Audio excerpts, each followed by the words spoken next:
Good morning and welcome to the Big Football Show and Happy New Year to everybody. First show of 2026.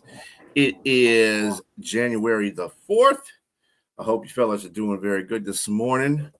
We got some football to talk to, some very controversial football to talk about, but football nevertheless. We're going to start off today with some college football. Obviously, we have the playoff set for next week. We have Ole Miss playing Ohio State and Indiana playing Oregon in a rematch of what happened earlier this year when Indiana went to Oregon and beat them in Oregon. What are you looking for in these games? I mean, Miami is coming off a high. I mean, you beat Ohio State, and Ole Miss has got something to prove. This is going to be a really good game. I think this is going to be a really good game because there's emotions are going to be high on both sides. It's going to be on this, Keith. It's going to be an interesting week. First of all, Miami's playing really, really, really well since they had their stumbles. They played better against better competition. And I've said this for a while. There's talent that I feel as anybody in the country, they don't bring that talent every week to the field that they have in these two playoff games. And if they continue to play defense and rush the quarterback the way that they have and run the football the way that they have and not have to rely on Carson Beck to throw the ball 40 times, which is not going to be good.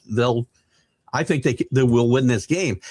And Ole Miss is now right back kind of where they started. It's going to be an interesting week because Pete Golding said yesterday, I don't know what's going on with the assistants. Him and Kiffin say they have an agreement or had an agreement of what would happen all the way through the playoffs, not just until the portal opened.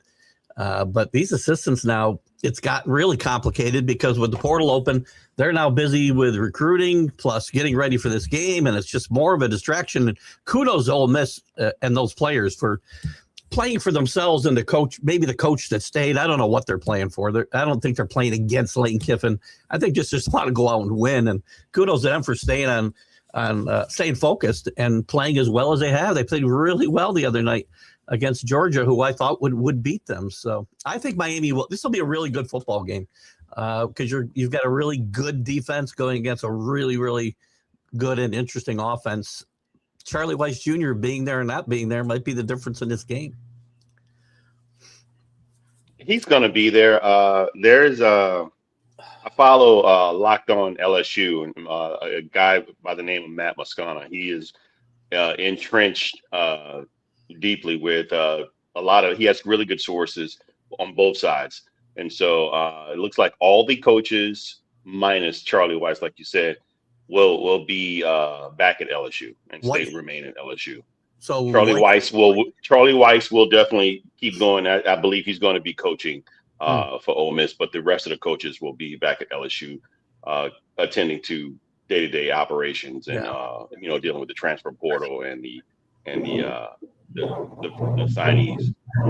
So it's a big ordeal, but again, as we talked about yesterday on our debate show, I blame both Ole Miss and I blame Lane Kiffin for even allowing this to even happen. I get it. I mean, I don't think they were anticipating beating Georgia. And that was the main thing. This story's not going to end even with an Ole Miss loss because some of the players are going to go through the transfer portal and join Lane Kiffin, and the word's probably going to come out. At least rumors are going to be that the assistant coaches were trying to persuade them that their mind hadn't been made up. Relationships are continuing right now with the assistant coaches. And that could be very persuasive to a college kid. They might not care about Lane Kiffin that much one way or the other, but the relationships they might have with the assistant coaches could tip the scales, towards them. Some of the Ole Miss players going to LSU, and there's going to be some backlash as far as that goes. How many are going to go? Imagine a fan number go there in the transfer portal. That would be very interesting. If just Chambliss and Lacey go, that's going to be interesting enough for sure. So well, this is the thing. Chambliss may not be going anywhere for anybody because of the medical issue and trying to get the waiver to be able to play another year. But with that being said, this wasn't anticipated. I mean, come on, you didn't think, okay, I allow my players to go and coach for you. you didn't think that we wouldn't the possibility that we would try to get some of the players to have them come back, and you allowed them. You can't have it both ways if you're Ole Miss. To me, it's like you can't just say, okay, I want you guys to come coach. I don't want Lane Kiffin to come in, but they're working for Lane Kiffin. What do you expect? I mean, I don't get that logic, but ultimately I don't blame Ole Miss. I don't blame Lane Kiffin. I blame the system. None of this should be done the way it's been done. It should have been far out after football is over, where there's transfer portal and there's, signing game day. I mean, first day signing, all that should have been done after the season. I mean, after they should follow the NFL model, the way they do things, and it'd be a lot easier. But James, the reason they might be loyal to Lane Kiffin isn't because of loyalty in itself, the assistant coaches. They need a job. If they don't stick with Lane Kiffin 100%, there's no guarantee they're going to be back at Ole Miss next year. Who knows for sure, what the situation is going to be, what the coach is going to decide over there, whoever's going to be coaching next year. Quite frankly, if they were going to tell Lane Kiffin he couldn't be there because he'd be a walking billboard for LSU for a month or 6 weeks, they should have said it for everybody that was leaving with him to be consistent. Let me ask you this, Keith. Hypothetically, let's say Ole Miss decided, we're going to let Lane Kiffin coach through the playoffs, no problem, then he can go on his way. Would that have hurt Ole Miss or helped them or what?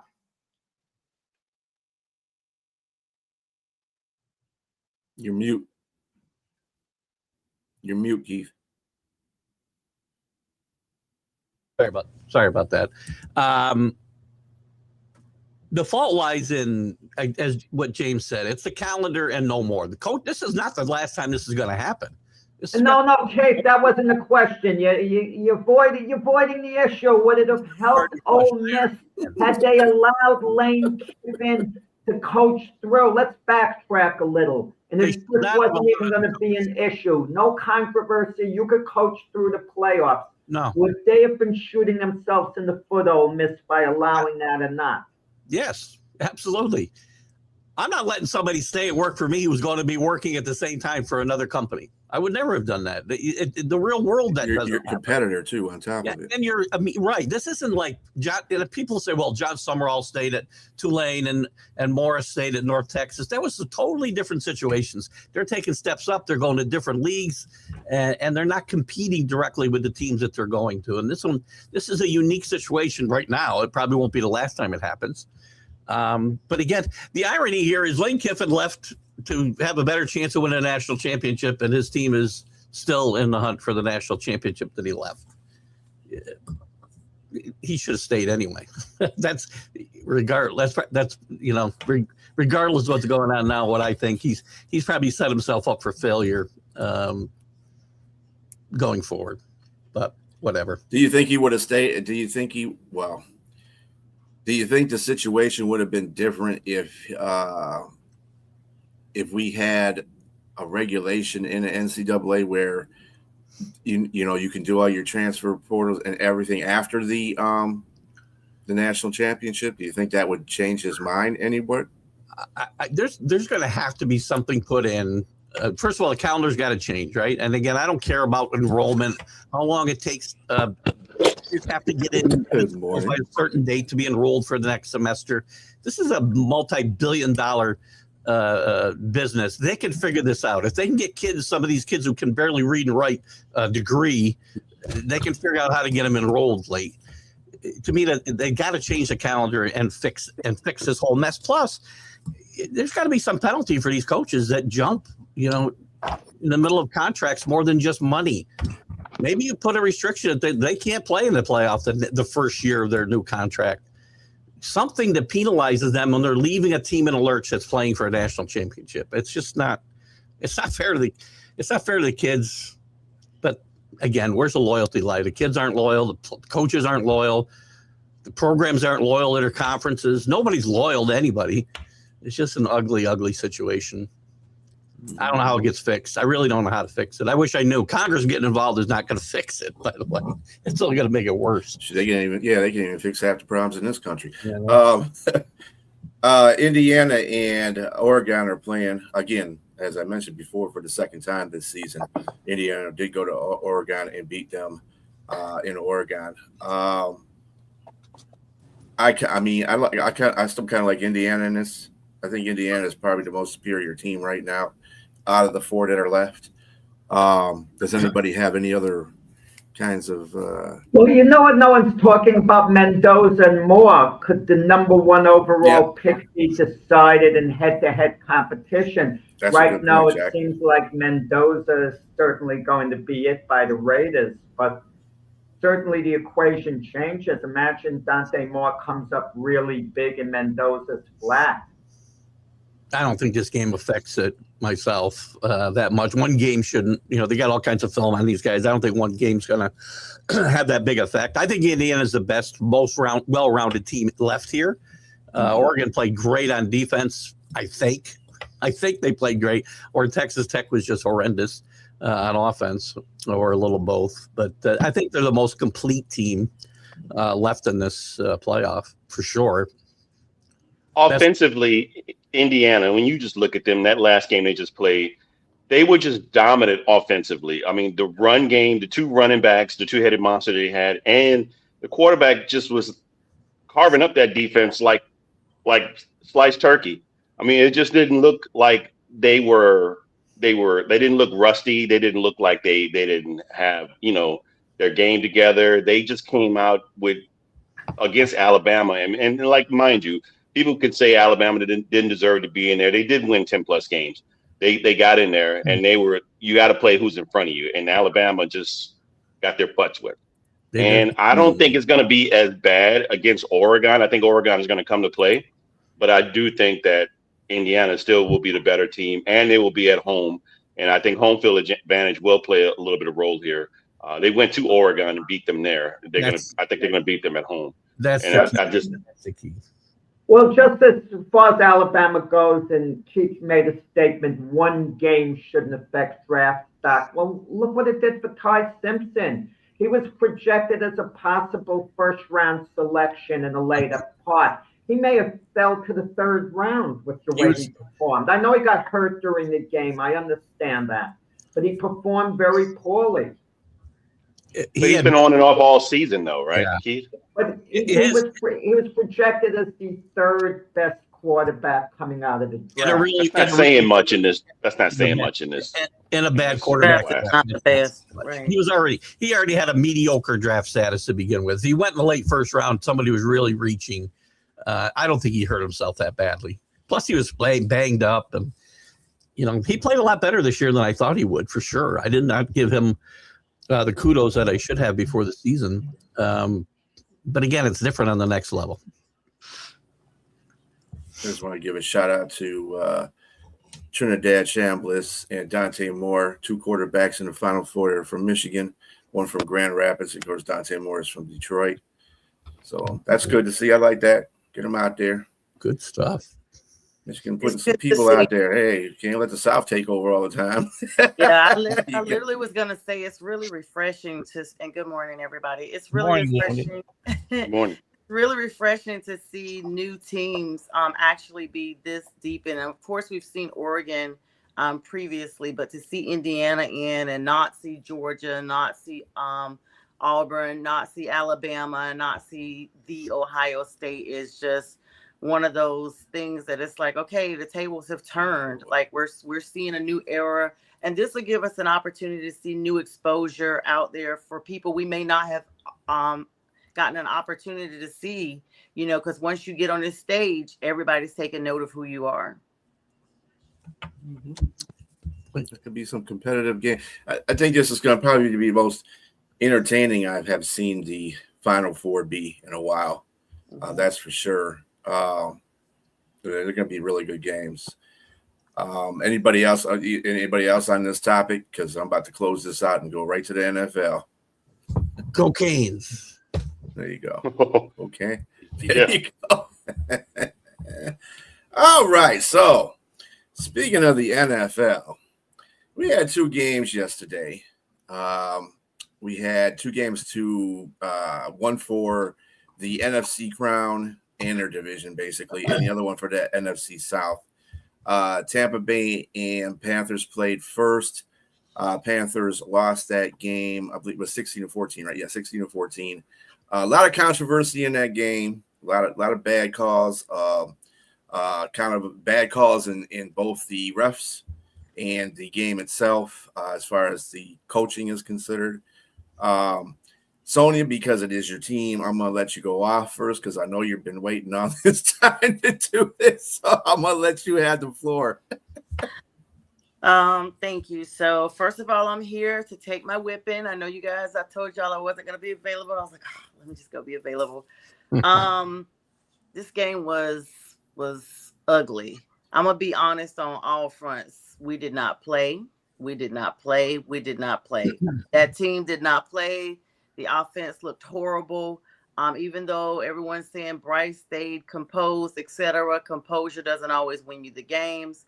And they showed up this time too late. I've been saying all season they've played the first half. This time they tried to show up the second half and did nothing in the first half, and there was nothing there. And I've literally been up to super late fielding text messages and calls from people that I didn't even get a Merry Christmas or a Happy New Year or Happy Thanksgiving or anything from, but they're coming out the woodworks now because Panthers lost. So, I am disgusted to know that in our division that this has never happened, as I can recall, that the playoffs are so disgustingly close in a bad way that the two teams that are playing are having to look to the two teams from the bottom that have been outplaying the two teams from the top. And that's the reason why we are where we are. And to have to look, and everyone knows my disdain for the Atlanta Falcons, to have to look to the freaking Falcons to get a win, not a tie. They can't even get a tie. To get a win against New Orleans to claim the division is not necessarily, okay, they're doing us a favor, because let's be clear, we swept them, so we took care of business with them, but then we got swept by New Orleans. And so you add in all of the background that the Panthers come in. It's literally been a win-loss since week 7. This is the first time we've lost 2 in a row. It's crazy.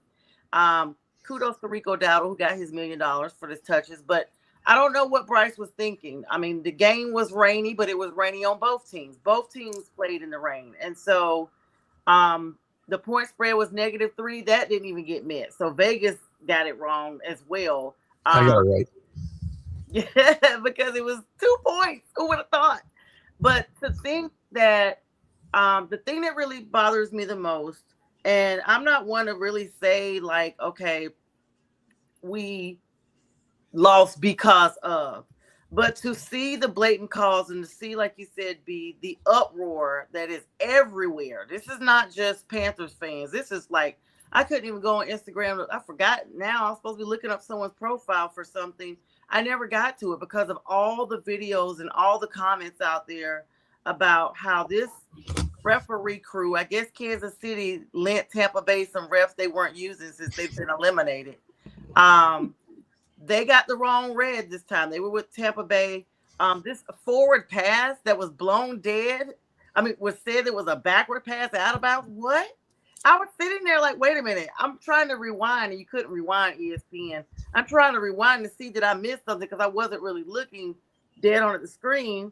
And I'm like, wait a minute. I see the replay, and I'm like, what are they talking about? Then you give T-Mac an offensive pass interference because you say he doesn't get, or he got one separation, 1 degree of separation. And it was just an absolute mess. I know y'all are going to eat me alive, and I'm here for it. But I feel like everyone was so busy crotch riding Baker Mayfield and the Tampa Bay Buccaneers that there is this developed hate, not with y'all, but I'm saying overall with the analysts, with everybody, against Carolina, that they could actually come in and play a team that was at one point formidable for the playoff runs. And let's be clear, the last thing the NFL wants is for little old country Carolina Stop it. Stop it. Upset. Stop Let me it. finish my You're sentence. saying the game was Come in fixed, and upset. basically. Come in and upset one of their bigger teams that they've projected to go in, like the Rams or Seattle, or San Francisco. Now I'm done. All right, who's going to go next? Jack, he was If you're cutting on- off. you're muted. I'll tell you, Sonia, nothing personal. I like you personally. You're a very good person, and you're an intelligent person, and you know your football. But stop with the nonsense that the league had a bias, that it was fixed in any way. I don't have any patience for that, Sonia. Please stop that. The officiating was awful. That's fine. That's fair game. Terrible Deliberate. officiating. The officials should be looked into how they performed in their duties. That's all fine. I agree with you on that. They got a raw deal on a couple of calls. The Panthers, absolutely. Could it have cost them the game? Possibly. I'm all good with that. But stop the nonsense, the utter ridiculousness about the league, the bias. They wanted this, they wanted that. There was some plot. I have no patience for that. I don't think Keith has any patience for that. I think James agrees with me on that. I think Brian agrees with me on that. Stop it. Okay. Well, I'm not, because I've seen it in other teams, and you haven't seen it in anything. I have seen. Look at the Rams and Saints game from 2018 is a prime example. That wasn't fixed. That was a terrible call. That's all that was. The Saints sent a whole petition about that call. Did they not, J-Train? A whole petition. They did, but I didn't agree with it. I'll be honest with you. I didn't agree with it. But I'm saying there's been a history. That's what I'm saying. This is not about me being a Panthers fan. And there's one thing to have a bad call. But when you blatantly make up a call that nobody sees, that's not bad officiating. Yes, it is. Only bad officiating. 100% bad officiating. There's bad officiating in almost every game in the NFL. There is zero scripting, zero fixes. I didn't say nothing was scripted.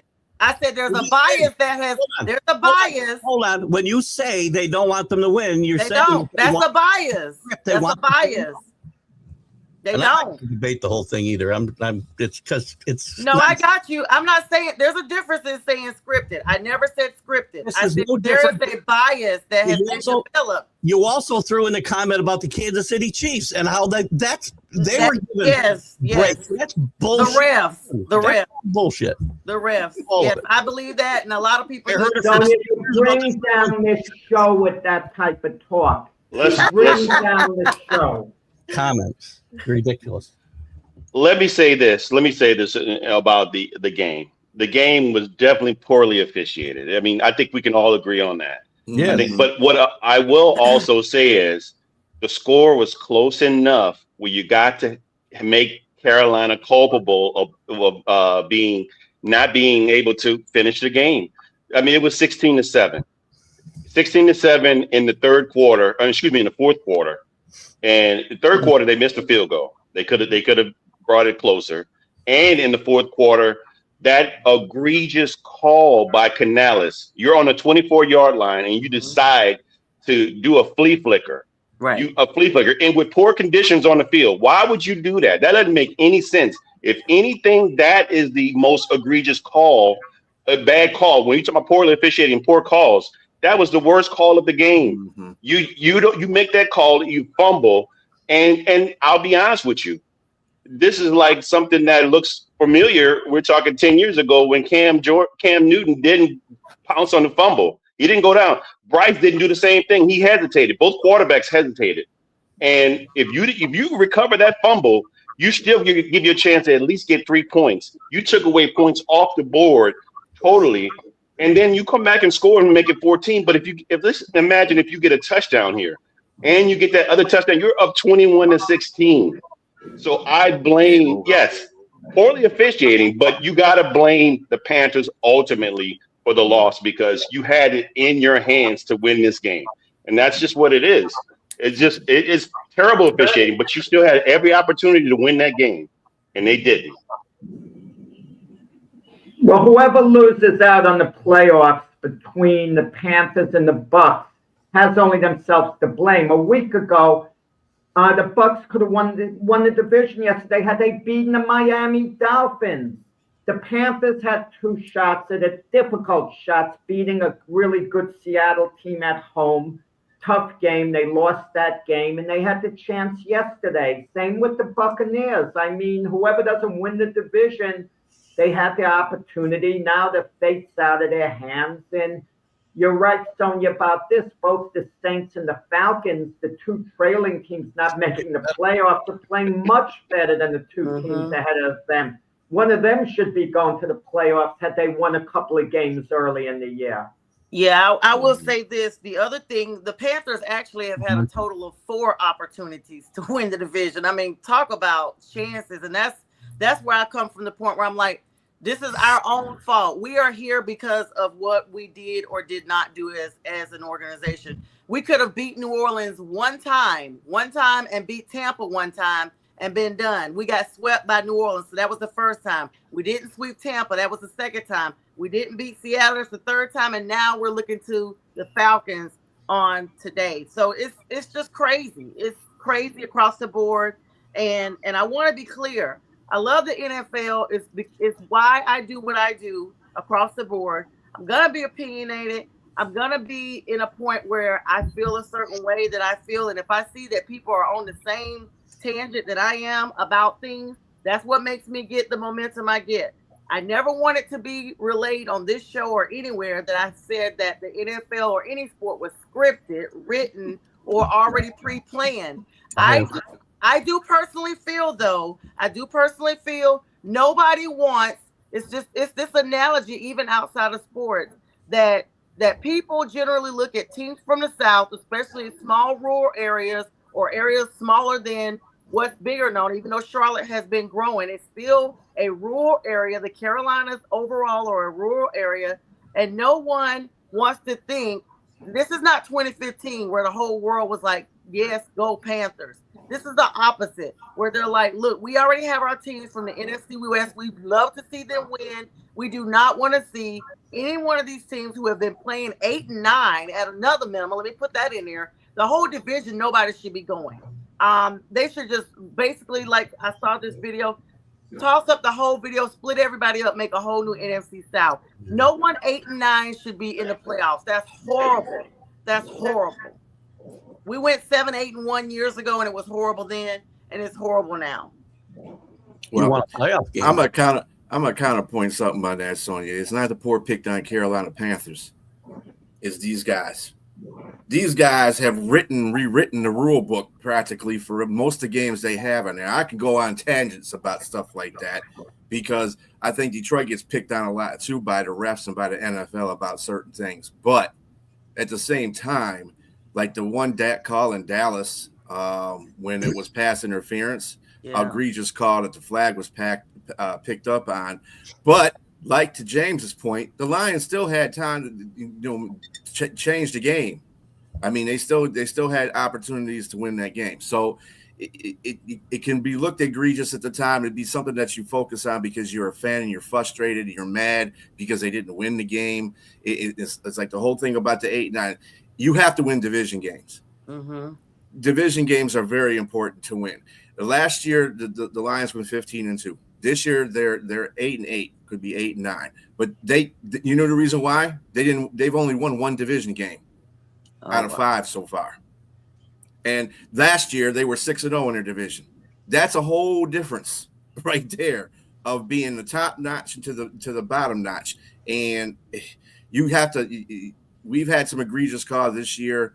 The one in Pittsburgh where it should not have been an offensive pass interference on the first touchdown. On the second one, it was definitely pass interference. But those kind of things you look at. It's like, dude, what are you calling? Why are you just, But once you get through it, it's like, well, you shouldn't have been putting yourself in that position anyway. Exactly. In the first place. So you have to play the game. And that's why I say it is what it is at the end of the day, because that's what it is. You can't do anything about that. But I mean, I understand your point, and I understand everybody else's point on here too.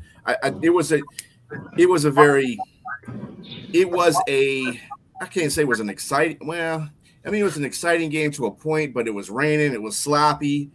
I didn't like that play call. Canales. That just shot my hopes out for the Panthers because I picked the Panthers to win this game. Everybody. And well, the pivotal point in the game, no one mentioned late in the game when the Bucks were up 9 and they missed a 38-yard field goal. A few minutes were left. I thought they kind of opened the door up for the Panthers if they could score a touchdown and hold, and then maybe get a field goal. And it played out. The Panthers they were down 9, 4th down. Bryce Young hits a long pass, and all of a sudden they score. And now it's a game, and the Buccaneers had to convert, first down, which they did. But it was a sloppy game.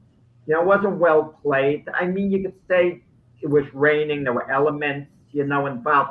I'm glad I didn't go to the game. A buddy of mine had seats on the 50-yard line. It would have been a 4-hour drive without stopping from where I was. I turned it down. I wouldn't have enjoyed going all that way and sitting in the rain. But I'm going to tell you something. Whoever survives between the Panthers and Bucks, they have a home game. They might actually win that game. Don't sell them short either the Panthers or the Bucks as far as winning that home game. Yeah, I almost went to that game too, but and had an opportunity to get a free ticket, but I too didn't want to make the travel because I didn't even know about the rain, but I have already been traveling a lot. And all I could think when I saw that rain was like, I'm glad I didn't drive, because that's the one caveat about open stadiums. Like and I've been in a game before where it's rained, it's just a lot. And so I will say this though, that call, in addition to the missed field goal, because both teams only had one touchdown. Tampa Bay beat us by field goal. I mean, we've seen that happen with other teams. I think the Seattle Seahawks did that to one of their teams not too long ago, just beat them by field goals. You have to make the crucial calls. That field goal that was missed was crucial. That could have been a game changer. There's so many things, like I said, not just the fact that I'm upset with the calls. I'm upset with the whole game. I'm not saying and J-Train and B will tell you, even Friday, I was kind of hesitant, and they kept saying you got to be confident in your team. I was like, y'all, I don't know. I want to say we're going to win, but I just know I've seen how we play. And they were like, well, we believe in you. I was almost the only one not voting in my own team when we did the show Friday night. And so I wasn't surprised that we lost. Let me be clear on that. I was surprised at just the momentum that everybody is talking about this game, not just from who claims the South and they're the worst division, but the stance that has been taken. Brad Allen came out. They had an interview with him. And how often do you see the refs talking to the press? He basically talked about a lot of this stuff was on-field calls that was relayed to him. So he was kind of like, in a sense, removing himself as the point person that made these decisions.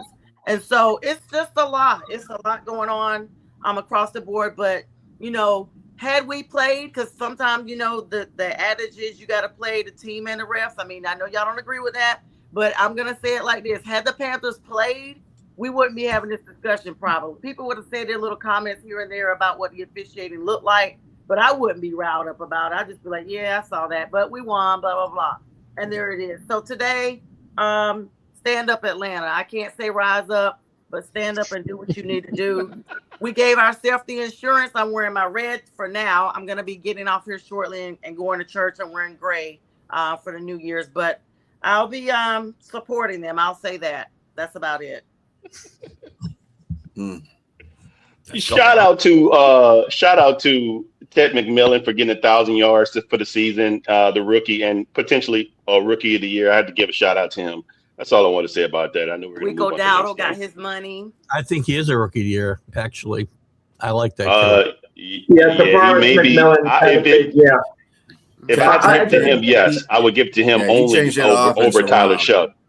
I just want to say something, and this applies to any team in the league, but you get today, actually, the Falcons-Saints result, and I'm not talking about the particular fan base, I think is a little more important to the Buccaneers because the Panthers are a rising team. They can take something out of this season positive, even if they don't go to the playoffs, because think of where they were a year ago, and they improved. I anticipated they were going to improve. In fact, I said they would be 8-9. Yep, That was you my did. prediction from on the year. But the Panthers, I could see as a team that's going to possibly be better next year. The Buccaneers, it's a total failure if they don't get in the playoffs. A complete failure, a complete collapse.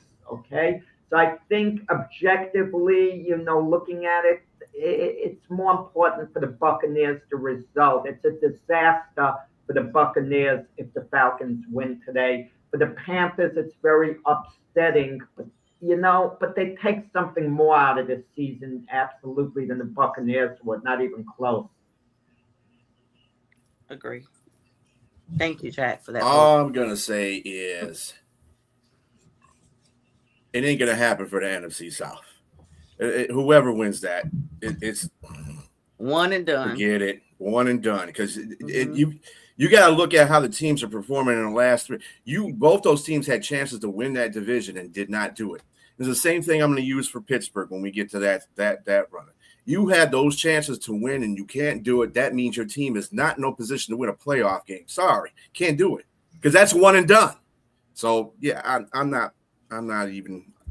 I know Jack wants his Tampa Bay to go to the Super Bowl thing. I ain't buying it, Jack. Sorry. Seahawks was 7-9 and they won a playoff game and then gave the Chicago Bears, who went to the Super Bowl, a good game. Seahawks. You never know. That happened. This is now, Jack. This ain't 5-10 years ago. Okay. The Panther team that was 7-8-1 won a playoff game, didn't they? That's what I was gonna say. Yeah, we did. And then the next year we went undefeated almost and went to the Super Bowl. So another let's narrative. Let's move on to the next game. We got plenty of games to talk about it. Real quick, one other narrative that's going to end up happening here is you're going to have screaming to do away with the divisions and have one. And I hate that. I like division. That's what I said. I think it's important, but every time we have this happen, we have a group of people that will rise up and say we can't let 8 and 9 teams in the playoffs when 11 win teams are home. It is what it is. I mean, it doesn't happen that often, and I don't want to see division play go away. I think it's still important. I agree, Paul. I'm not buying that one either, Paul, but okay, that's what you're saying. But anyway, the other game of the day was a chance for the NFC West title and number 1 seed in the NFC between the Seahawks and San Francisco. Seahawks went to San Francisco. San Francisco was in their all black uniforms, trying to look impressive. Those were tight though. Yeah, they were. Unfortunately, the team wasn't. So I had to grab me a McCaffrey one since I love Seattle wins 13-3 on really good defense. Like I figured it was going to happen with Seattle. They were going to come in and they're a great road team. And to tell you the truth, it kind of reminds me. It's the same thing that happened last year. If you so-called with Detroit and Minnesota, whoever won that game wins the division, gets the number 1 seed. Same thing is happening here with Seattle. Now, Seattle, I think, is has more going for it this year than Detroit did at that particular time. So I think they're going to, but they should actually have gotten to go on the road because I would use that as my strength. You know what I'm saying? Go on the road because that's what they play good on. And that's why I kind of was concerned last year about the Lions. I said, they're playing at home. I said, they suck at home. They're great. They lost 2 games at home. They won every other game on the road. I'd rather than be on the road. Defense travels, right? Defense travels a lot better than offense does, and they played really well on the road. Yeah. So, I mean, but that was a pretty good game too. Boring for some of you guys who like to see a lot of offense. None of that. Well, I'm going to tell you, I haven't given Seattle their respect this year at all. But watching the game yesterday, that defense and the way they won the game too. What was it? 3rd and 16, 3rd and 19 when they're up 10-3. And they get a first down on a running play. And to see John Lynch, the 49er GM, hold his hands to his head. Like, how do you give up a first down? And to see the way they chewed up the clock at the end of the game and the way, the 49ers just couldn't stop them. And then when the 49ers finally get the ball back with a little over 2 minutes, Brock Purdy can't even get a first down. I mean, every guy is blanketed and covered so, tightly. I mean, what a defense. His lack of arm strength comes into play in these kind of places where he's under duress, on the run. And maybe it's just me, but I've said this from the beginning. that he doesn't seem to have the same arm strength that a lot of other quarterbacks have, that you can just get something in off balance and make something out of nothing. And Purdy doesn't seem to have that same zip on the ball that other guys do. A lot of balls just float up there. And he didn't play well. Now look at because of the defense. Again, I can say the offense didn't play well, but the defense just was smothering. They couldn't run the ball. They couldn't throw the ball. He was under duress all night. And again, San Francisco fans are going to talk about injuries. Everybody has injuries. You got to figure it out. Yeah, don't talk about them now. You didn't even talk about the whole season while they were winning. You got to figure it out. Right? This game had the atmosphere of an old school playoff game. I mean, there was great defense on both sides, but Seattle was great on all facets. Their defense was great. Their offense and running game was great. I mean, Charbonnet and Kenneth Walker both were dominant in regards to running the ball, getting first downs, get that 26-yard touchdown on 3rd and 2 in the beginning on their first score by Charbonnet was great. It was beauty. It was a thing of beauty with the outside zone run. And you look at them and you're looking like they're built for the playoffs, and they're going to get a bye. They're going to be at home. I don't know. Like you said, they're better traveled on the road. But again, I just don't see any team coming in Seattle and shutting them down unless the Rams figure out a way to bounce back. I don't know. I mean, they held C-Mac to his jersey number, 23 yards. I mean, that's just crazy. It's just and a fumble. I just think that they're built for the long haul and potential Super Bowl contenders here. This team was good for Darnold's psyche, I think, as well, because last year he failed in kind of the same spot with the Vikings, and he didn't play great, but he didn't play badly either last night. So I think this is good for Darnold.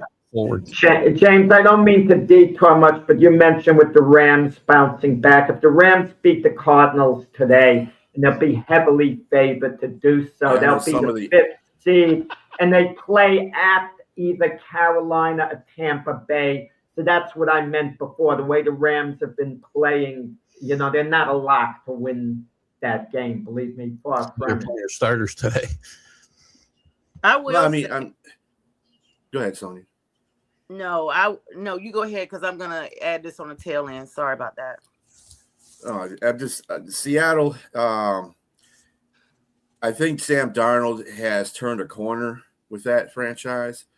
Last year, when he played for Minnesota, there was a couple of bad games he had, really bad games he had. This year, there was really only one game I don't think he played really exceptionally well in. And other ones he's played really well in. So, I mean, he's turned that corner. I know Minnesota's kicking themselves in the pants for that. They should have kept him. That was the worst moving on from a guy that I ever seen a franchise make. Well, you're saying that, but they had to find out what was going on with McCarthy. That's the thing about it. And no, they don't. No, they don't. They can set him behind. They did find out what McCarthy is. Gets oft injured, can't really make too many good throws. That's because he's not playing behind somebody. That's what he should have been doing, is playing behind a veteran. That's what he should be doing. You're talking about if they had a do-over, they would keep Sam Darnold, obviously. But at the time, I don't think any of us were hype about it. Was anyone on this panel hype about the Vikings allowing, not franchise? I've always been hype about it. I think it was a stupid move. I've always been saying it was a stupid move. I'm going to say, I remember you, Jack, at the beginning of last season, you predicted that Sam Darnold was going to have a good year in Minnesota, and you were right. And minus the last couple of games, I had to jump on the bandwagon with you and agree with you and say I was wrong because I thought he wasn't going to do anything. Mm-hmm. And I thought even minus those 2 bad games that he had, I thought they were going to keep him. I thought they were going to retain him, and I thought it was a terrible move for not retaining him.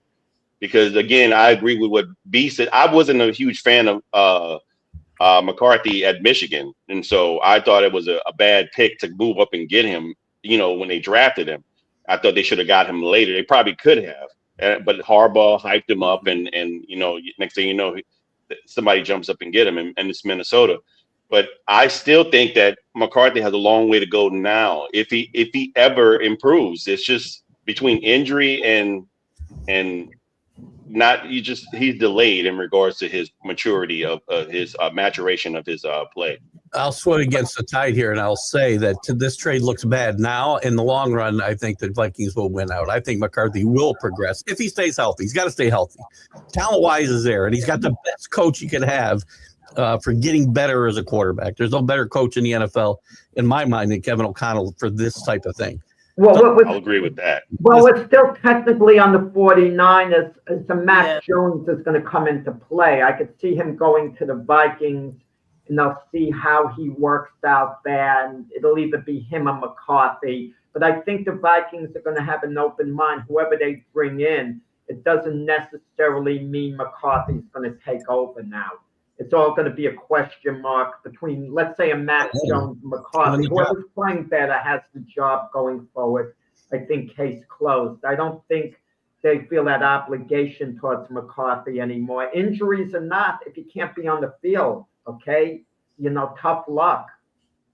Rumors have it that they are looking for a veteran quarterback, so JJ can sit behind. Oh, that's hindsight is 20/20, but common sense is not so common with that. What about James' favorite quarterback, Daniel Jones? He was on the Vikings. They could have kept him. They could have signed him to a deal too. We talk about Sam Darnold, right?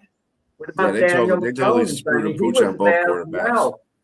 I'm only kidding if your favorite quarterback. Bad. I know.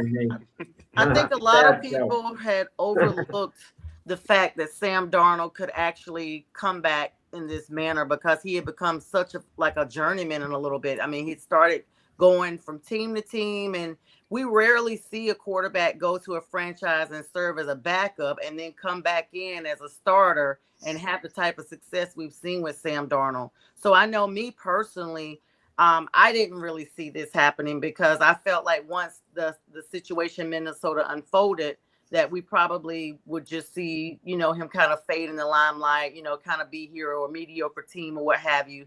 Kudos to him. I wanted to just point out real quick, Zach Charbonnet. I mean, he is my new, most hated NFL player right now. What a difference a season makes. He came into the league last year as a rookie. He only had 2 starts last year, but still put up some very impressive numbers. But this year, 9 touchdowns alone by himself. Very good investment there as a running back with Seattle. And when you add him with the compliments of Kenneth Walker and what Sam is doing out there, I think that we may be looking at, I hate to give it a cliche, but the NFC West may be the best because it was so competitive. That league was so all 3 teams. I mean, there was 3 and then there was Arizona. It was such a huge, great competition. All the teams were actually winning. But I just want to give a plug for Zach Charbonnet. I mean, he's really doing big things out there. And getting a bye is huge. Getting a bye in the NFL, that's going to do them really well for sure. Yeah, the 49ers are cooked as far as I'm concerned. They're not going anywhere. When you lose a game like that, there's such a big difference between having to win 2 games both at home and now win probably 3 on the road to get to the Super Bowl. It happened to your New England Patriots and Tom Brady's last year there. They had the bye virtually locked up while they had to beat the Dolphins, who they annihilated early in the year. And they lose that game. They get upset. And all of a sudden, instead of having the bye and 2 games at home to get to the Super Bowl, it's 3 on the road. It's got to demoralize you. I don't care whether you're an athlete, you're a competitor, you're human. It has to demoralize you. Demoralize me. I know that. I can tell you, I didn't like Mike Vrabel much that year. Well, I mean, it just goes to show when the you Giants with a did different team, it could be anybody. It could be a new coach or a new team, new quarterback. You just never know. It's just the luck of the draw, I guess, because you never know what you're going to get. But Sonia, we condemn the Vikings, some of us at least, for moving on from Sam Darnold. But didn't the Jets move on from him eventually? Yes. Didn't Carolina move on from him eventually? 49ers. Well, 49ers had a choice, him or Brock Purdy. It's understandable. Purdy was playing great at the time. And I still think Purdy is the franchise guy for the 49ers. I mean, I haven't given up on him by a long shot. But Yeah, it's all atmosphere. I mean, even Aaron Rodgers, I mean, at least they have a winning record with the Steelers this year. You know, it's environment. Yeah, that's true. Well, Guys, I let's gotta get to run. let's get to some other games. All right, Sonia. Thanks for Love having you, me. Sonia. Have a good one. Love Bye, you guys. Sonia. Good luck today, J Train. Thank you. And Thank you. anybody else playing. Yeah. Bye, guys. I Yeah. All right, have a good one. Have a nice church. It's So let's I get just to want to the- laugh. It's gotten to the point. No one wishes me good luck with the Jets. Good luck, Jack. It's as if they're not even. I think they're wishing me good luck. I hope you lose the game. That's good luck. The king's high draft. Give me- It's more to the point. We're going to say good luck on the draft. Yes. Good luck on Yeah. the draft. Yeah. Yeah, Najee is real good. Yeah, he's a good receiver.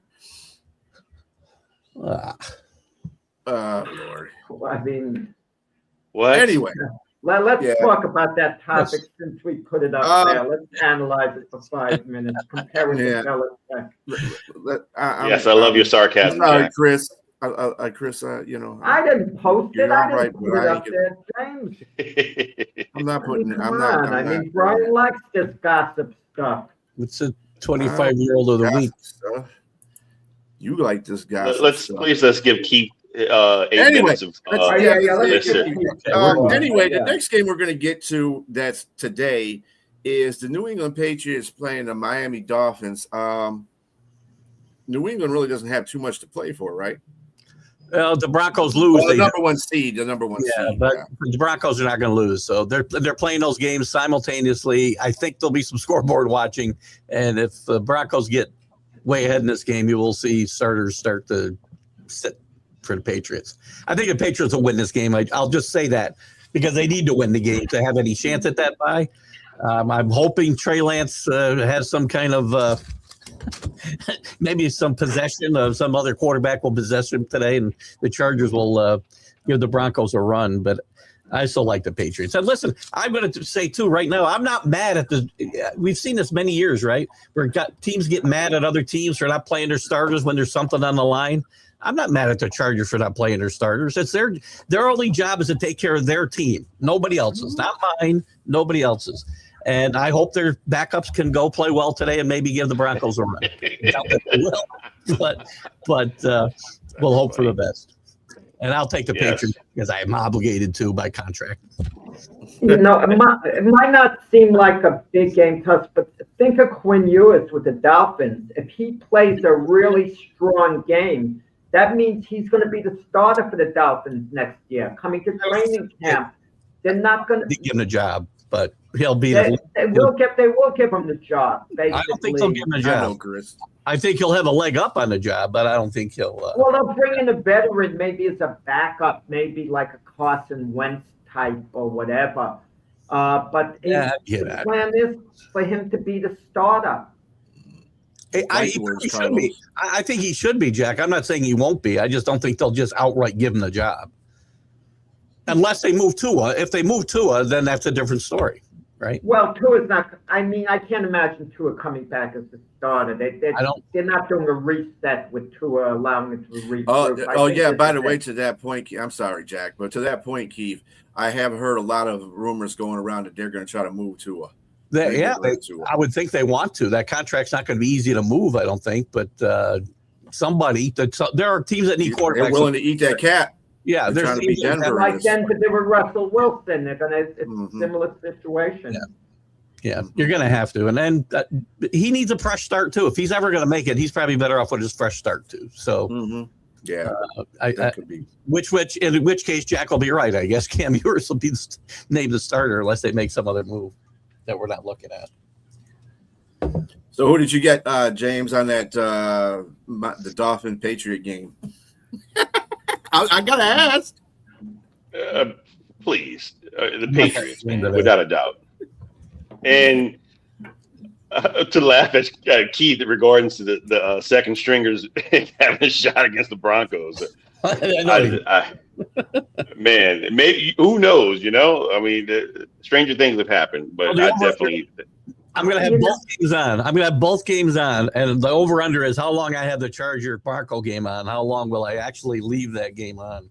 Guys, I've Exactly. noticed the Dolphins aren't that bad. Everyone, the image of them is that they're terrible. They're 7-9. That's They terrible, beat by the way. Tampa Bay last week against Tampa. They didn't. I mean, they're not Tampa that Bay's bad. terrible.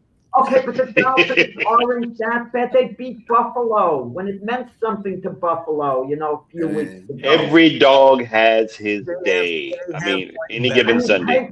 Patriots should win, but keep this in mind: the Patriots are going to just be half their foot's going to be on the accelerator because, like Keith says, the thought is, well, Denver's probably going to win, but also Denver's a tough game with the Chargers. It's not a lock.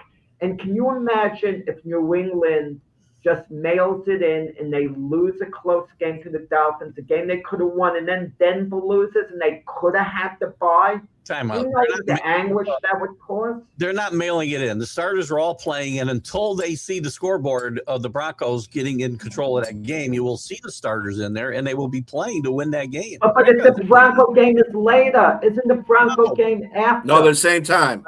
Same time. 4:25. It is the same. 4:25, both of them. They batched. The NFL did this on purpose to put. Oh, good move by the end. Credit the NFL on that. That's a good thing. Did we criticize the NFL? I didn't realize that. Yeah. Great move because it would be unfair to both teams. It would be.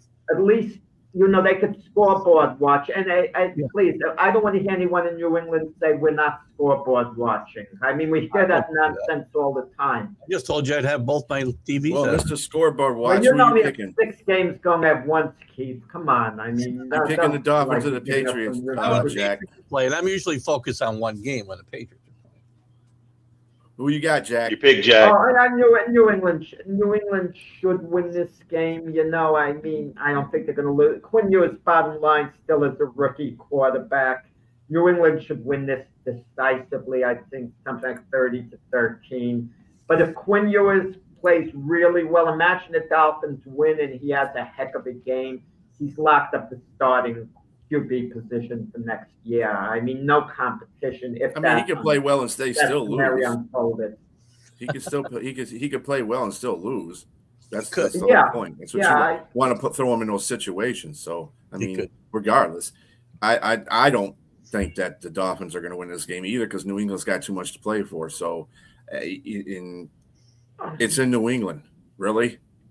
I mean, no, New England should win the game. I'm just saying the Dolphins aren't that bad. I mean, and there's a history of the Dolphins, like I mentioned a little while ago, beating New England in the big final game to knock them out of the bye. And Mike Grable was part of the Patriots.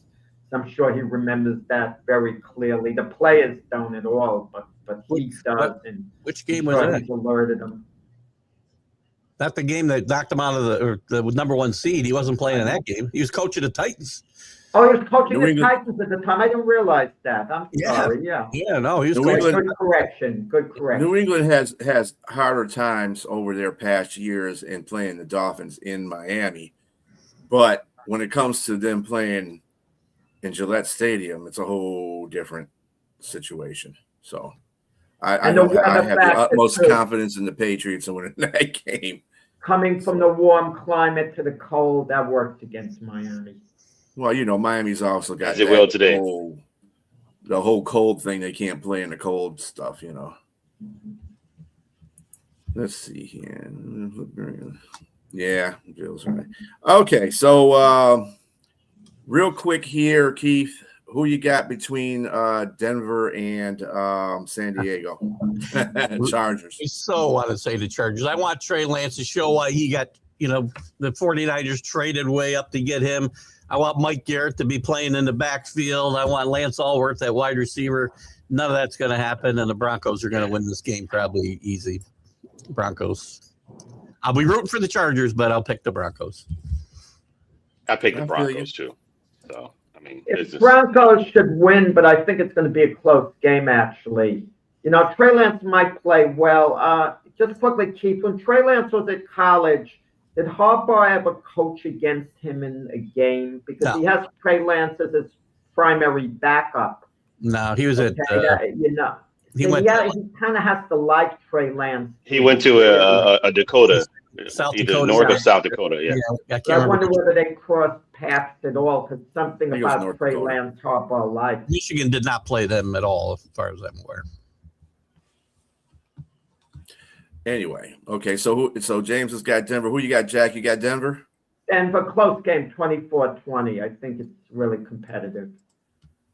I'm just saying Denver's going to win. I'm tired of saying the scores because every time I say them, it's either it's going to be a close game and it blows out, or it's going to be a blowout and it's a close game. I'll tell you why, James. I'm tired of because doing they that, played dude. Poorly.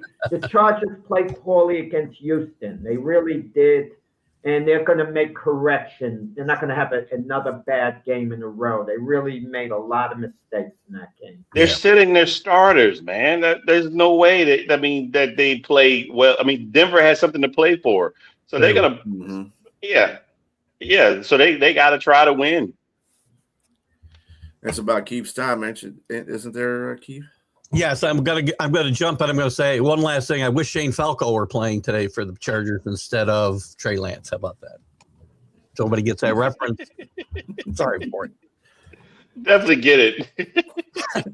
All right, guys. Number 16 on your program, number 1 in your hearts. Great movie. Go watch it. All right, Keith, you have a good one. Have a good show, tomorrow man. morning, See you in the morning, Jack. Bye, Have guys. a good one, Keith. Bye-bye. Enjoy your Sunday. You too. Guys, you kind of wonder a little about Trey Lance. This is a big game to him. If Trey Lance plays a great game, you wonder where his landing spot might be. He's not going to get a starting position anywhere. That's obvious. But, you put yourself in a position as a backup where something can open up. We've seen it happen all over the league. It's happened with Sam Darnold. It's happened with Daniel Jones. It's happened with other guys. You go to the right place. You don't go to a place where you're back up behind, Josh Allen and Patrick Mahomes. You're not going to get an opportunity unless, they get injured. And what I mean by that, if you did replace them and play great, when Allen and Mahomes comes back, they're going to be number 1 again. But certain other places you could stay in that number 1 position. That's where we look at the Vikings. Perfect landing spot for backup. You play well. It doesn't matter when J.J. McCarthy comes back. You're going to hold on to that starting position. And that's what you kind of wonder, Trey Lance. Is there a potential spot he can wind up at, if he plays really well today for next season? I doubt it, knowing his history, but it's a very important game for him personally today. Well, let's go. So you guys know we got 12 games to cover. Yeah. I'm going to speak. I'm not going to go on a tangent with because this. a lot of these are crap games anyway. They're not right. going to make a difference. Yes. So, let's see. The first crap game we got is Dallas, and I apologize to the Cowboy fans and the Giants fans. I'm sure it means something to you, but in the scheme of things, it does not. So Dallas Cowboys are going to the New York Giants. Who you got there, James? I don't even want to go into any more with that. I know there's no speaking about people tanking for higher draft status, and I don't think the Giants are going to do that. But I just don't see them. I mean, it's going to be a tough game, because all these games are divisional games, which is great. I mean, at the last game of the season, you want to see people play their best, and typically when you play your best, most times you're playing with an inter-division rival, and so Dallas versus the Giants is going to be. Mind you, this is a crap game because one's 9-8-1 and the other's 3-13. But I like the Cowboys to go up there and win that game. I just think that they're right now. So they survived to be the more talented team. I'm not taking anything away from Jackson Dart. I think his future's bright and he can do some things, but he doesn't have a lot of weapons there. And I think the Dallas defense has improved a little bit. I just think they have enough to go ahead and win that game up in New York, and I'm going to pick them to win maybe by 3 to 5 points. It's kind of a big game for Dallas. I mean, I know, like James, I don't know his feelings on Jerry Jones. He's never let it out altogether. But Jerry Jones has really been put down as a GM. but it's been over 20 years since Dallas had back-to-back losing seasons. Say what you want about not winning playoff games, this or that, but it shows how competitive a team is. Even with your Lions today, it's an important game. There's a big difference between 8-8, 9-8, to me at least. No, it is. It is. It is. That's why I admire Mike Tomlin so much, that winning records year after year. Dallas wins their 8-8-1. They avoid a losing record. They lose their 7-9-1. To me, as a fan, I would take something out of that. And the Giants, what does it matter? Like one extra win. What do they have? 3 wins now? What's the difference? 3, 4 wins. I mean, it's draft position. If I'm the Giants, it would be a little more appealing to me to lose the game than to win it. I know as a fan, you want to win every game, of course. I get all that. But it's more important for Dallas. And I think the Giants won last week. They have an interim coach who wants to hang on to his job. I think the Giants do play hard today. They do play hard, and I don't think the coach set up anything for them to lose. I like Dallas, let's say 23-19. Yeah, I'm also picking Dallas. I mean, Kafka is out there trying to win some games for the Giants at the big cost of the fact that they're losing draft position every time he does that, which is kind of pissing off some of the Giants fans because, but in that light, there's been investigations going on about Las Vegas and the Giants in that game about who's tanking, and they're going after some players. Like they had the tight end from the Giants. They listed him as sick, but he was out there watching a basketball game on one of the social media things. They caught him watching basketball, going to a function when he was supposed to be sick. I mean, it's just the way these are professional teams. I would figure that I would hope that these players are playing professionally because that's what they get a paycheck for. They're going to go out there and play the best they can. Now, what I call tanking is like if you don't play any starters at all and you got your second string out there playing. I know it's a no-win game. It doesn't make a difference. But that to me is tanking. You're not sticking with your starters in the last game of the season when it doesn't make a difference, and you that's tanking to me. That's an obvious tanking. But in this game, I will pick Dallas because Dallas has got the offense. I think Dak's going to go out on a high note. There's nothing been wrong with Dak this year. I think he's played really good this year, and that offense has been beaming. They just got to get that defense together. Cleveland at Cincinnati, another crap game. Myles Garrett, you think he gets the record today? Yeah, if he doesn't, that's a bit of a collapse. Really, it seemed like he had the record not only locked up, but he was going to have a few additional sacks. So that's something to look out for. Myles Garrett, there's been grumblings about him not wanting to come back. He hates the losing. And I can kind of understand that. We've heard that before. But then he got paid. Shedeur Sanders, too. I mentioned Trey Lance a while ago and Quinn Ewers. This is big for Shedeur Sanders. Because if he has a flat game today, they've given him an opportunity. And what's his potential? His potential then would be, maybe he can be a very good quarterback, but it's going to take a lot of time. And the NFL is not in a league where they're going to give a guy a lot of time. Someone like Cam Ward has that novelty at Tennessee. They were committed to give him a lot of time. No one was committed to give Shedeur Sanders a lot of time considering where he was drafted. So he better play a really good game today. If Shedeur plays a bad game, it comes off badly. Joe Burrow he's in damage control mode since making that remark about football not being so much fun. Now he's saying how much fun it is. I think Cincinnati at home should beat Cleveland. They always close strong Cincinnati. A competitive game, 23-17. I think Garrett does get a sack. I go the opposite here. I agree with you regarding Shedeur Sanders. He's been given the opportunity. He's been a mixed bag. He's had a 300, almost 400-yard game against one of the worst defenses with the Raiders. He's going up against another pretty pedestrian, mediocre defense. So I think he's going. I'm going to give a bold statement and say that he's probably going to throw for another 300-yard game here. And with Myles Garrett motivated, trying to get his last sack, I like them in an upset here. I like them to hold Joe Burrow and company to maybe 20 points or so, and get the win here with Shador throwing 300 yards, maybe 2 TDs. Because you're right, Jack. He has to show that if he wants to be the guy for next year, he's got to show that he can actually do it again and be consistent. Mind you, regardless of the poor offensive line play, you still got to go out there and do what you figure out a way to win. He's got to go out there and figure it out.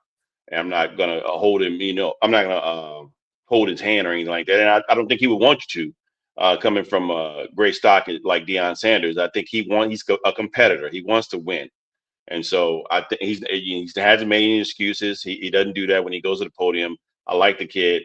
But again, in this game, I think they're going to upset the Bengals, and it'll be close, maybe 20-19 or something like that. James, but if he plays a bad game, the thought's going to enter my mind and your mind for the first time. I think your mind for the first time.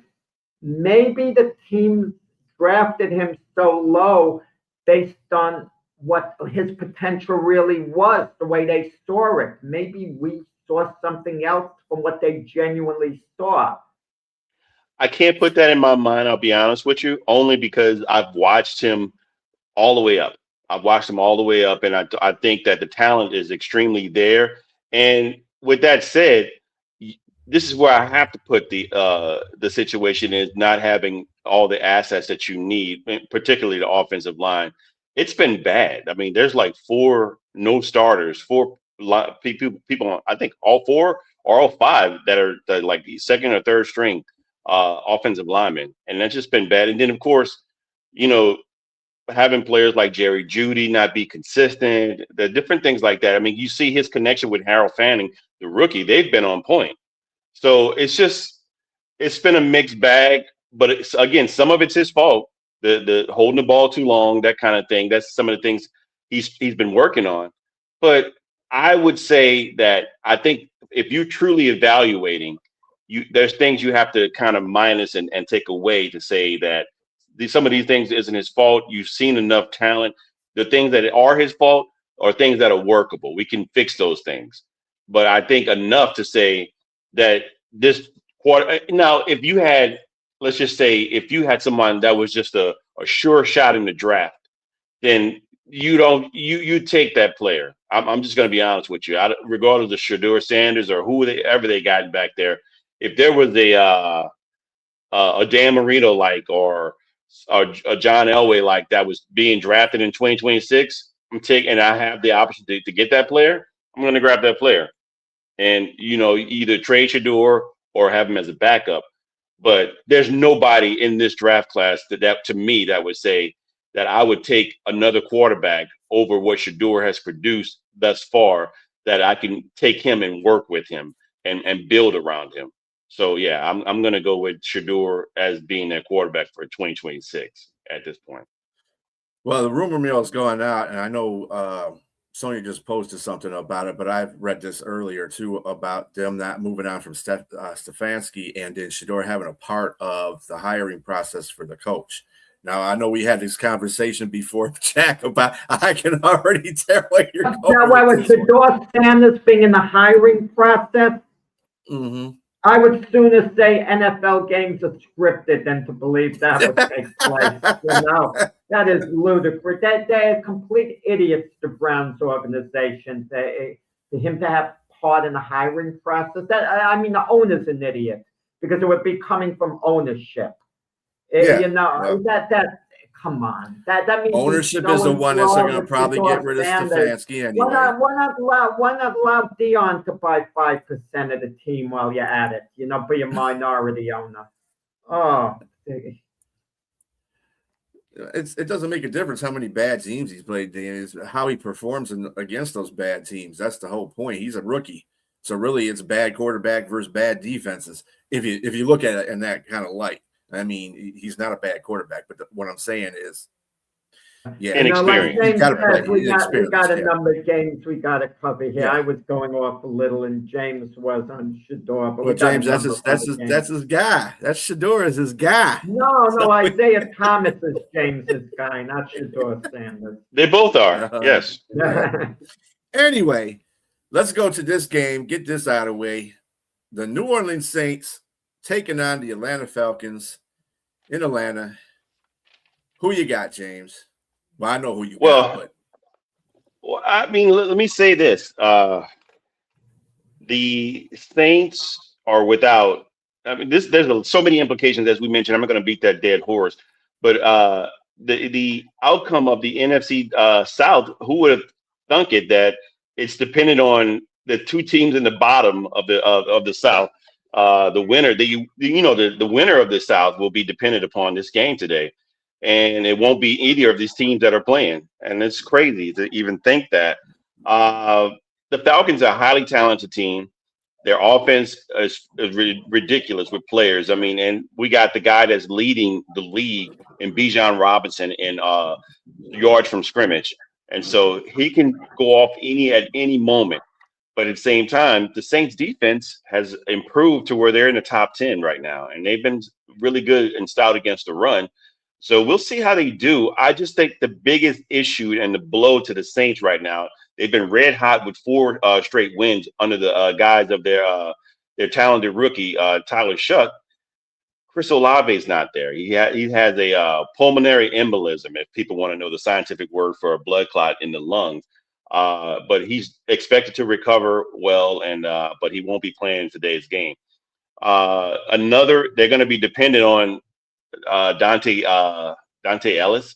I forgot Dante Pettis to take over, and a couple other second and third string guys, and their tight end, which is Juwan Johnson. He's been on a tear. He's had nothing but career highs here, but I just don't see the Saints winning this game. I just think the blow with not having Chris Olave is going to be too much for them.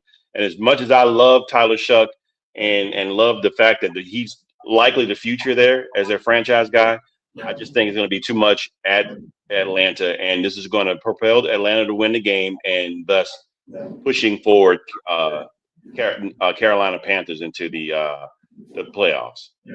Well, I'm sure the officials, when they're sitting in their room, they got a call from NFL headquarters informing them the NFL prefers that the Buccaneers get in the playoffs and not the Panthers, so they'll officiate the game accordingly. I'm only joking.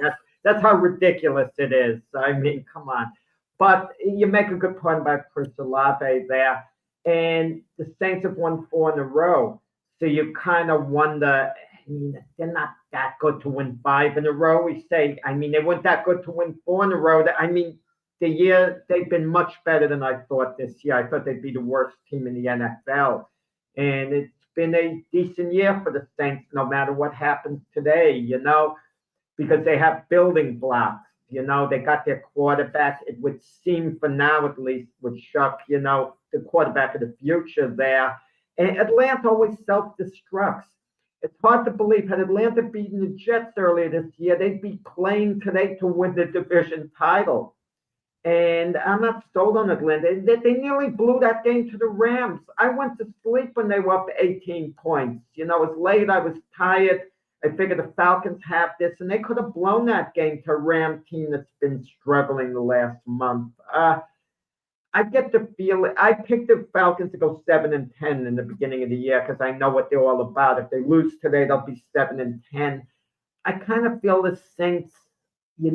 Logic says that the Falcons should win the game, but if the Saints stop Robinson from running the ball, and their defense has been pretty good, these last few weeks, they win this game. And, I see the Saints finding a way to win a game like 26-23, that type game. And the Bucs then go to the playoffs. If the Falcons win, the Panthers go in. That's what makes it so interesting, this game.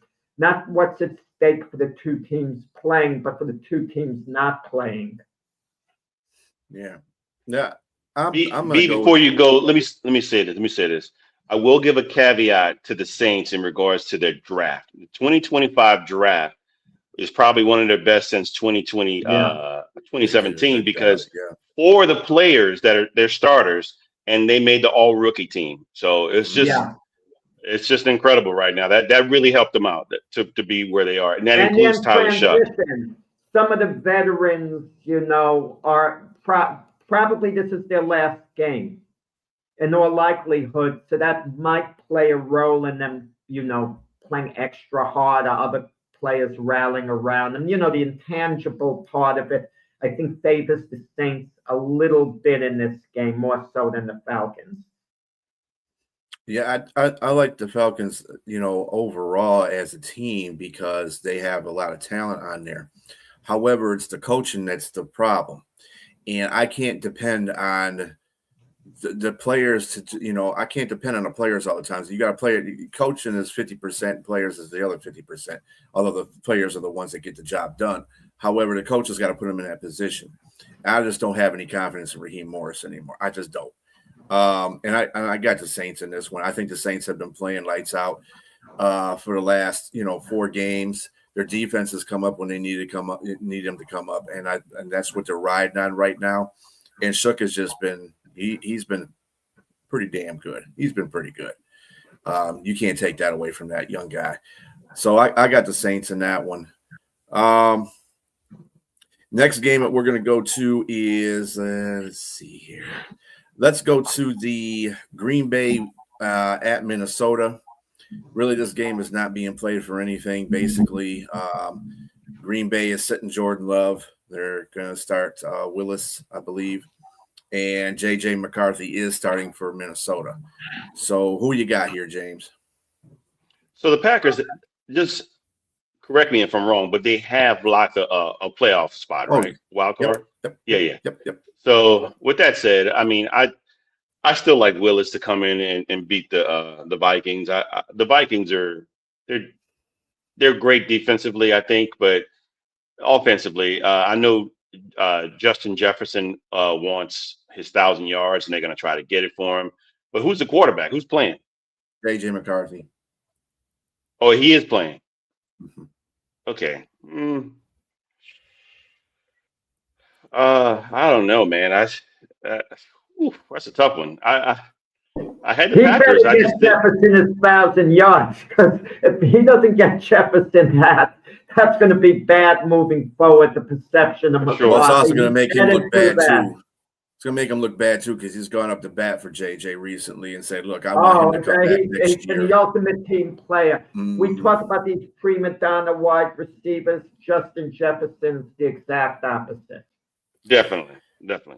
I'm still going to go with Green Bay. I'm going to pick Green Bay to win in a close one. I hope it does.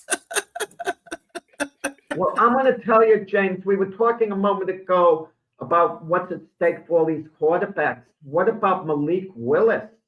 He's going to be a free agent at the end of the year, and he's played very well in the backup role. And even myself, as a Jet fan who's thinking of what I would do as a GM, if he plays really well in this game, I look towards maybe signing Malik Willis, maybe not even drafting a quarterback, maybe drafting Reuben Baines, for example, or whoever else, with the early pick, and rolling with Malik Willis, and then maybe taking Carson Beck in the 3rd round or whatever. The only problem I have with that is that, do you have someone that's a nurturer of quarterbacks, or that can guide a quarterback to be able to play and get the best out of him in the building in New York? No, because the Jets, you never have that. So that's what I'm saying. That's exactly. So are you going to ruin the kid's career by bringing him there? Because mind you, it wasn't all cherries. It wasn't all sweet cherries in Tennessee. But when he got to Green Bay, I mean, that coach knows how to deal with quarterbacks there. I know, but eventually you'll hit on your guy. It's hit and miss with a lot of organizations. we see all these backups. You know, we're talking about Sam Darnold, what happened with him there. But with this game, I'm going to go out on a limb. I'm going to go with Green Bay to win, maybe because I want my pick to be good. I said the Vikings would go 8-9. That was my prediction on the year. They're 8-8. Maybe to just make it look good. The Packers aren't playing for anything, but are the Vikings really playing for anything? I know 9-8 is better than 8-9. I'm not, after the year they had last year, the way they dipped this year, I can't think they're going to be so motivated to say, "Oh, we want a winning record." The players are probably saying big deal. And I'm going to go with the Packers with their backup crew, even to beat the Vikings. So essentially, their starters are nearly the equivalent of the Packer backup crew outside of obviously Justin Jefferson and a couple other guys. Yeah, Minnesota does have a smidgen to play for. It's called the basement of the NFC North. And right now, they're tied with Detroit as far as that goes, and Detroit's at the bottom. Now, if Detroit wins against Chicago and they lose against Green Bay, Detroit will be in third place. Those are NFC things. That's for the NFC people. They understand the North people. They understand that whole situation. But Minnesota is favored by 10.5 points, which I think is huge, a huge spread for that game. But I think Green Bay, I think Malik can get it done. I think that also that Jefferson gets his 1,000 yards too. I think JJ is going to make it his point to get that ball to him, especially after all the kind things he said about him. So he's going to try to do that. If he forces it in there, he forces it in there. I mean, what he's got to say. And Green Bay will probably insert Diggs.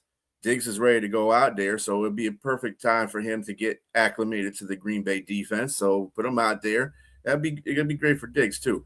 But I got Green Bay winning. I guess this is an upset since they're favored by 10.5. Minnesota is, but I don't know. My question is: are any of the Green Bay offense, or have they been set down as well, like the starters at wide receiver and running back? I don't think there's too many sitting down. Let's see. Because I'm wondering, that's such a high spread. 10 is a lot. I think they do have. Well, they got Wicks is doubtful. He's probably not going to play anyway because he's in concussion protocol. Let's see. Really, everybody else is good to go. Zach Tom, Watson and Romeo Doubs, are they playing? Yeah, I don't see them on the injury report. I don't even see them as listed as questionable. So they're probably playing. They're the thing about Green Bay is right now, I am not confident at all. Even with them not being in the playoffs, I don't feel confident they're going to win the first game anyway. I think they're going to get smoked, to tell you the truth. Their mentality has fallen off because they've lost, Parsons, and the defense is showing that too. Defense has fallen back a step. Their offense isn't good. Jordan is. They really got to get to thinking about him in the future too. I mean, I know they already paid him a little bit, but this is going to go on his 4th year next year. He needs to show a lot of improvement. I mean, he really does. His long passes have no touch on them. It's either over the receiver's head or doinks in front of him in the dirt. So he's got to get that together. You're a 3rd-year quarterback. Actually, you're a 6-year quarterback because you've been sitting behind Aaron Rodgers for 3 years. So, I mean, dude, you got to get it together. I don't expect that out of a 6-year quarterback. But yeah, like I said, Green Bay, I got Green Bay winning that win because I kind of want Detroit not to be in last place. But anyway, that's just a homer thing. Next one we got here is the Indianapolis Colts going against the Houston Texans in Houston.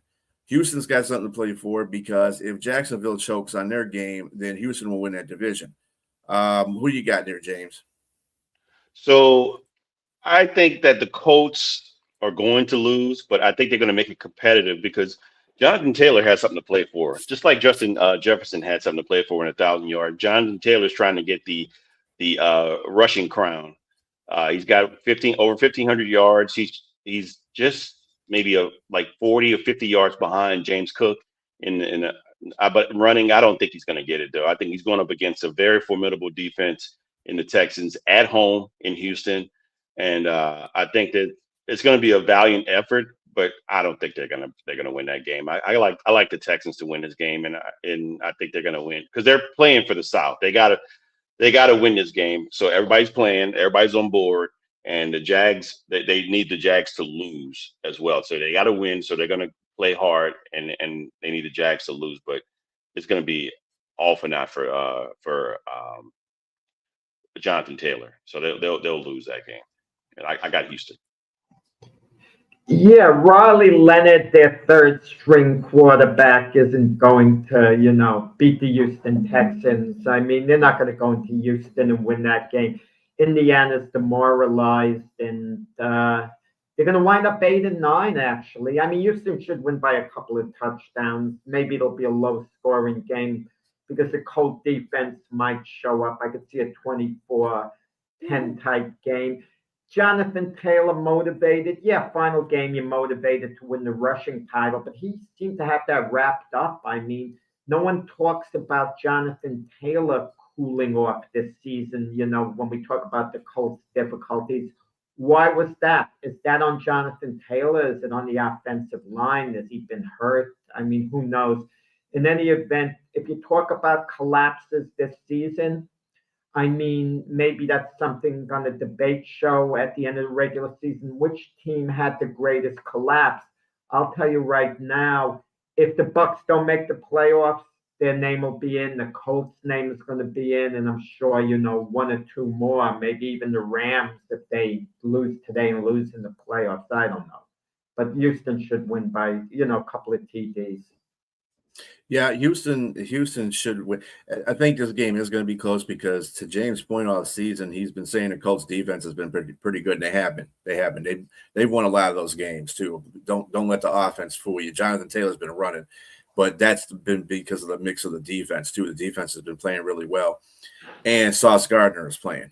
So with Sauce being out there, that'll probably shut down Nico a little bit, and that's CJ's main guy, so he's going to have to find other outlets, and they have to run the ball better. But as far as the offensive side for Indianapolis, yeah, Houston's going to shut that down. It's at home too. Oh yeah, they're going to go out into the playoffs with a 9-game winning streak because that's what they have right now, 9 games, and they've been playing some pretty terrific teams too. So it's not like they've skated with these little project teams that they have out here, but they're gonna play and they're gonna win this game. Next, well, then we'll just have to go to the next game that also could be key to the AFC South is Jacksonville and the Titans. Titans are going to Jacksonville. James, who you got? Yeah, barring any unforeseen miracle or some tragedy that might happen to the Jags, I just think that they're the team that's going to win this division.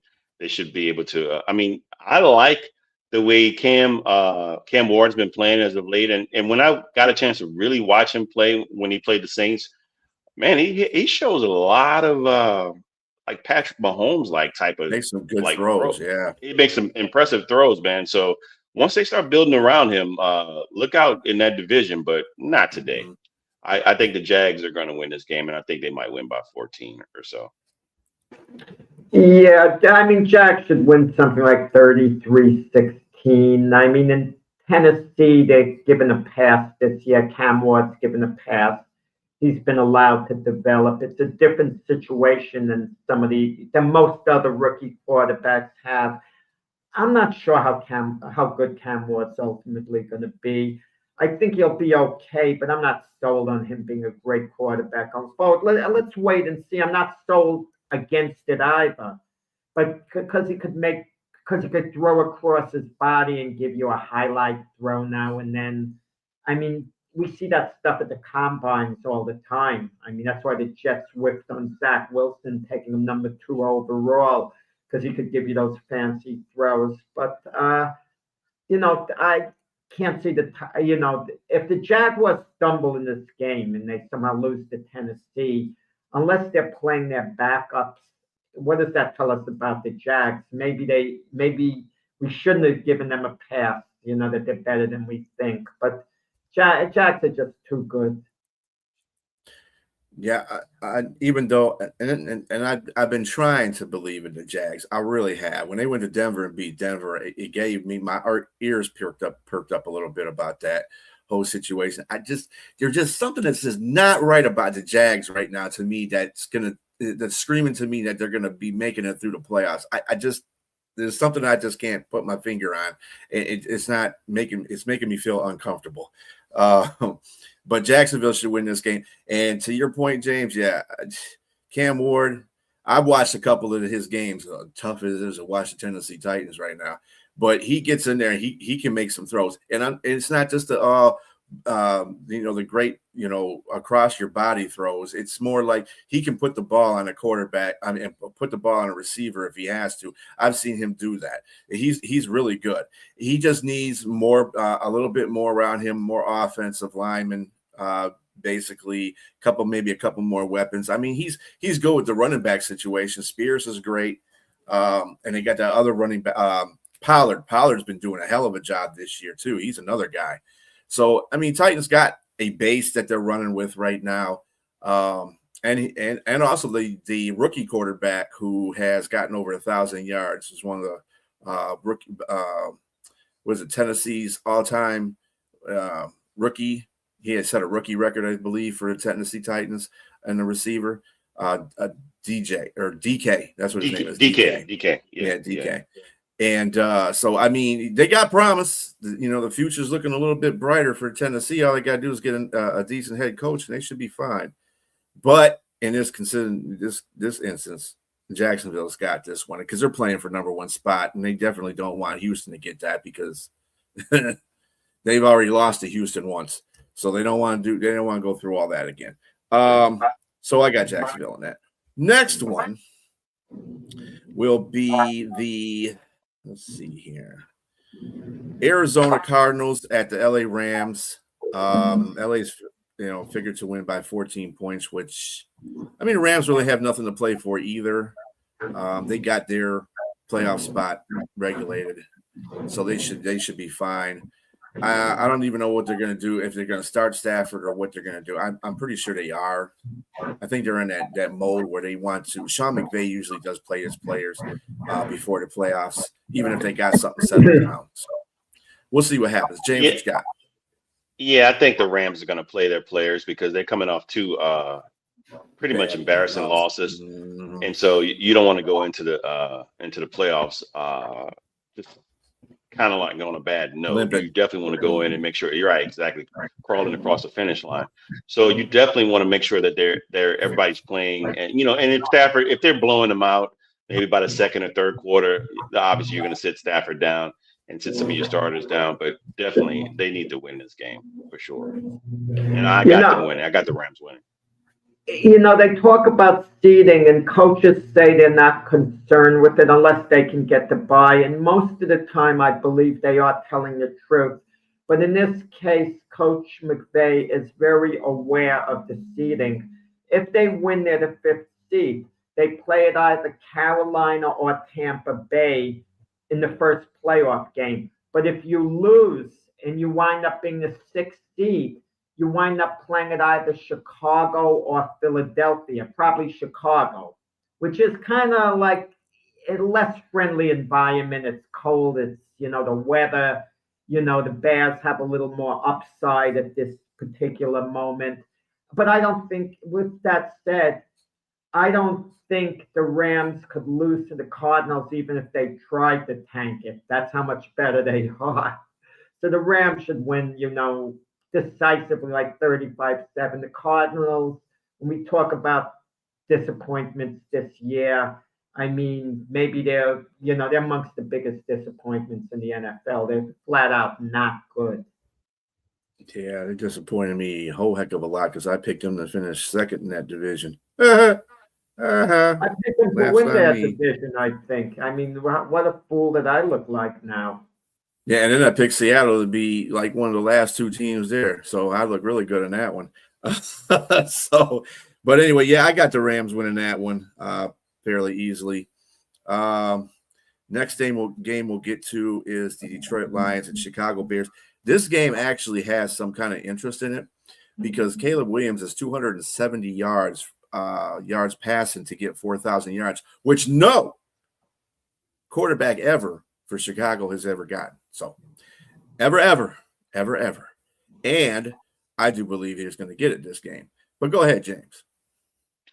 I agree with you. I think Ben Johnson's going to have something in store for him to get that, because not only does it help them get that record, but it also helps him get a win. And I think the Bears are going to win that game at home. It's just going to be tough.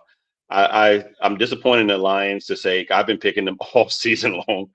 And I just think that they just had a lot of stuff going on, and whether it be within coaching, within injury, they're too talented of a team. They should bounce back next year, but I'm be interested to see who they're going to get in for their offensive coordinator. And I think that's really going to hurt them in this game. And I think the Bears, they wish they have something to play for. They're trying to get, that second seed. I think is a second seed that they would get. Yeah, the second seed, yeah. Yeah, so to get the second seed, and they're going to go for this win, and I think the Bears are going to get it, and that 4,000 yards. Yeah, I'm going to defer to you, Brian, in 1 second with the big question that no one's talking about. It's coach against coach in a sense. Ben Johnson, who was Dan Campbell's longtime offensive coordinator. What was their relationship? I'm going to, right after I give my pick, I want to know, is there going to be real competition for Ben Johnson to want to beat Dan Campbell? That's the thing about it, too. It's his old team also. You always want to beat your old teams. I'm going to go with the Bears on the squeaker. Let's call it 24-22, a field goal at the end of the game. And I don't think there's much interest outside of Chicago in Caleb Williams going for 4,000 yards, because we know he's still a developing quarterback. We won't look at him as an elite quarterback regardless of that, not at this point at least. But what's the relationship with Ben Johnson and Dan Campbell? I mean, when he was here, I don't think it was more of a business relationship I think they had when they were here. And he was the one that appointed Ben Johnson in 2022 as the offensive coordinator. So, I mean, he believed in him enough to appoint him to that position. And you got to remember, in that year, they they started 1-6. So, and they let him have the reins, which is the whole reason why I'm not understanding this latest coaching fiasco that Campbell has with Morton. But anyway, I think they're very good professionals. I think they're friends. I mean, they're still friends. I mean, Dan Campbell says they're friends. I think it's a battle of egos with both of them. And Ben Johnson, because he's such an outstanding play caller, he got most of his way in the last 3 years he's been here, because he's proven his worth to the fact that the Ford family has paid Ben Johnson to stay another year as an offensive coordinator. In fact, he was getting more money than the head coach was at one point. So with that being said, and I think it's more Dan and his ego, we don't need you, Ben, kind of thing, because we can beat you. And I think this is the whole situation that went on through the whole season with the Lions. It's just, dude, you got to stop doing that. I also picked the Bears to win this game because the secondary from the Lions right now is just incredibly bad. They've given up 1,600 yards in the last 4 games. That's 400 yards a game. That's bad. And I think it's going to be a shootout, to tell you the truth, because Chicago's defense is not that good. Now, they get a lot of turnovers. I give them credit for that. But that covers up the fact that they can't play defense. That's you see what San Francisco was doing to them. So that's a telltale sign right there, and you can't be having that in the playoffs. This is one of the reasons why I don't think Chicago is going to be a Super Bowl team this year, because of that fact. They got to get that defense straightened out. But yeah, I got Chicago beating. I got Caleb getting that record too, or getting that 4,000 yards, so he can be the first quarterback in Chicago Bears history.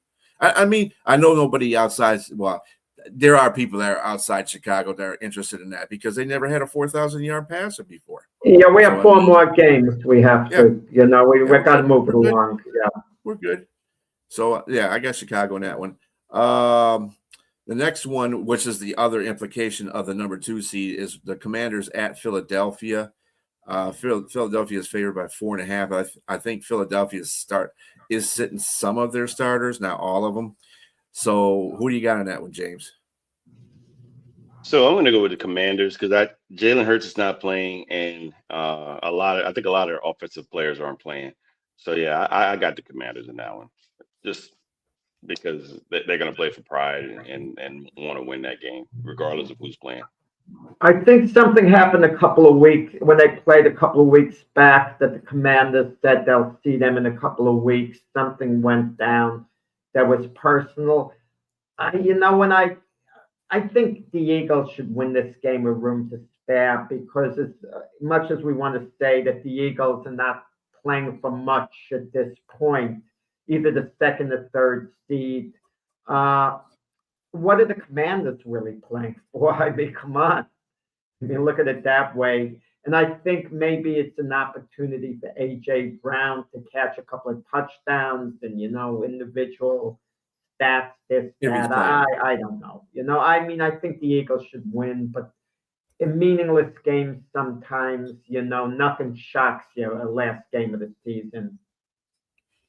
Yeah, I mean, I'm kind of like riding with where James is going with this too, because if they're not starting a lot of their starters for Philadelphia, they're already don't have the best offense right now because of the offensive play calling. Because can you imagine if they don't Saquon or Jalen Hurts playing, where they're going to go from that point? In Philadelphia, so the Nick Sirianni might not throw the game away because it's in Philadelphia. Yeah, well, that's Nick Sirianni for you. And really, I think Philadelphia is not really caring about where they're sitting at. Third is good for them. I don't really think they're trying to vie for the second seed anyway. But yeah, I think Washington has a pretty good chance of winning this one because of Philadelphia. So it's surprising they're still a favorite by 4 though, but that's okay. I'll take Washington on that one. Okay, then Jack, we got your Jets taking on the Buffalo Bills in Buffalo. Buffalo's favored by 7.5. Buffalo, I don't think they have anything to play for either. Yeah, because I think that they can't. Oh, can they win the division?